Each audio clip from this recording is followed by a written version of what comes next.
noviembre de 1963.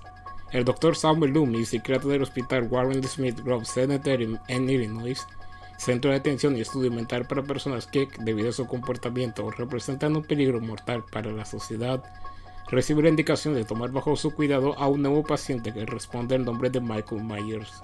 Para sorpresa de todos, se trataba de tan solo un niño de 6 años, originario de Haddonfield.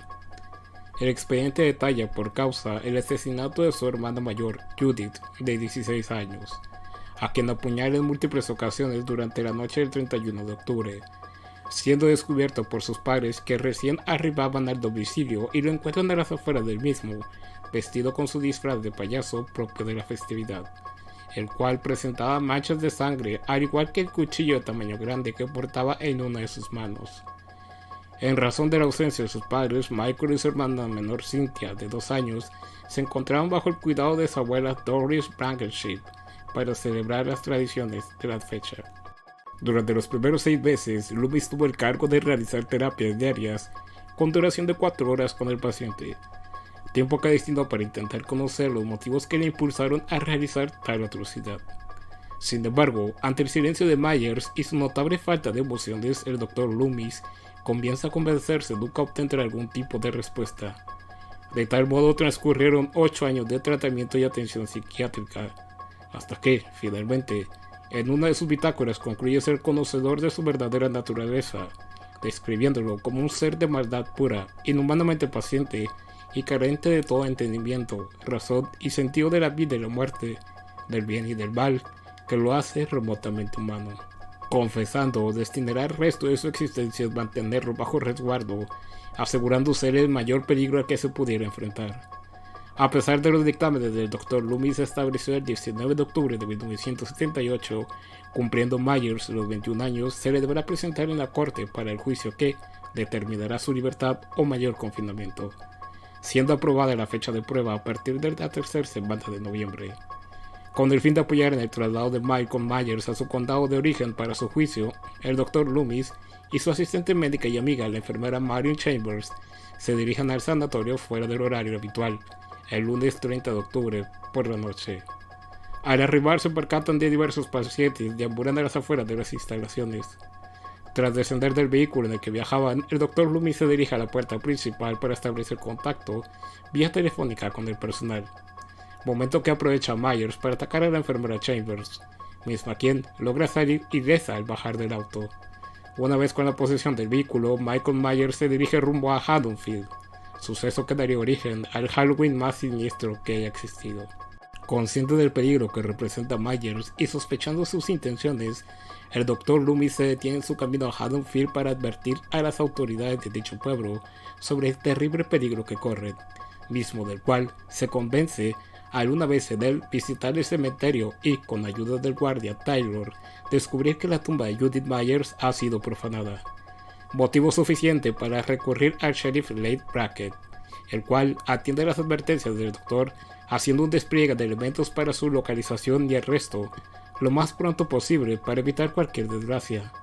Sin embargo, con el tiempo y ante los constantes reportes de falta de éxito en la búsqueda, aunado a la actitud cada vez más nerviosa del doctor y sus órdenes que exigen no cesar, Brackett comienza a dudar sobre la veracidad de sus palabras. Por ello, con discreción, recomienda permanezca en vigilia de un sector, mientras él se encarga de otro, asegurando acudir instantáneamente en caso de lo encuentre. Es así como el Dr. Loomis se dirige a la antigua casa de los Myers, guiado por la intuición de su retorno. No obstante, después de pasar largo tiempo en las afueras del domicilio, se percata el vehículo que Myers hurtó del sanatorio se encuentra aparcado a escasos metros. Haciendo reporte de su hallazgo, se dirige hacia él, momento durante el cual un par de niños salen del domicilio ubicado al frente de donde se encuentra el auto. Acto seguido, el Dr. Loomis ingresa a dicho lugar.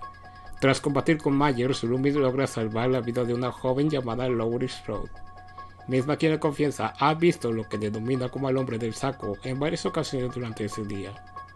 Pese al doctor disparó múltiples veces a Myers, este último terminó por escapar.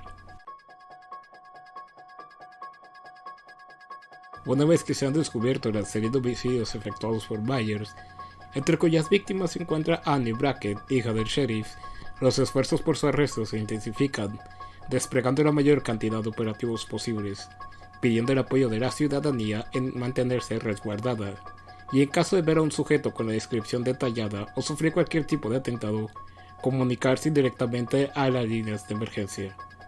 El gran impacto mediático de la noticia molesta al gobierno de Illinois y al hospital Warren Smith Grove Sanitarium, al ser expuestos como incompetentes ante la fuga, motivo por el cual envían a la enfermera Mary Chambers a Haddonfield mediante una patrulla con el propósito de disuadir al Dr. Loomis en cesar el asunto y regresar al hospital.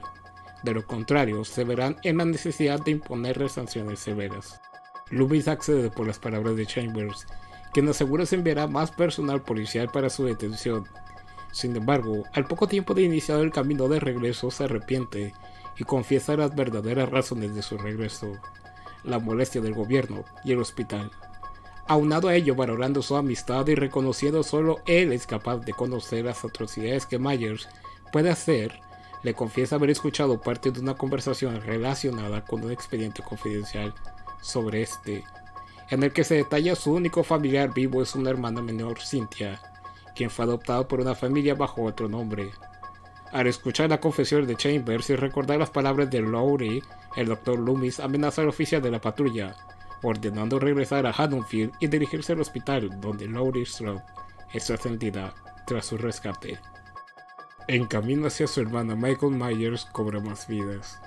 Con base en el testimonio de Cynthia Myers, ahora conocida como Lowry Strode, al encontrarse acorralada en un cuarto pequeño junto al Dr. Loomis, este último le dio un arma para defenderse en dado caso no fuera capaz de detenerle él mismo, por medio de la cual privaría de la vista a su hermano tras herirle. Sin embargo, Myers se mantenía en su deseo por arrebatarles la vida guiándose por sonidos. Percatándose ello, el Dr. Loomis se da un plan en el cual, al distraerlo con ruidos, toma la oportunidad para abrir las válvulas de tanques contenedores de un gas explosivo. Consciente de los rápidos reflejos de Myers y la imposibilidad de salir ambos con vida, el Dr. Loomis decide sacrificarse con un último enfrentamiento, con la única intención de darle el tiempo suficiente a Lowry de huir lo más lejos posible para, finalmente, provocar la explosión.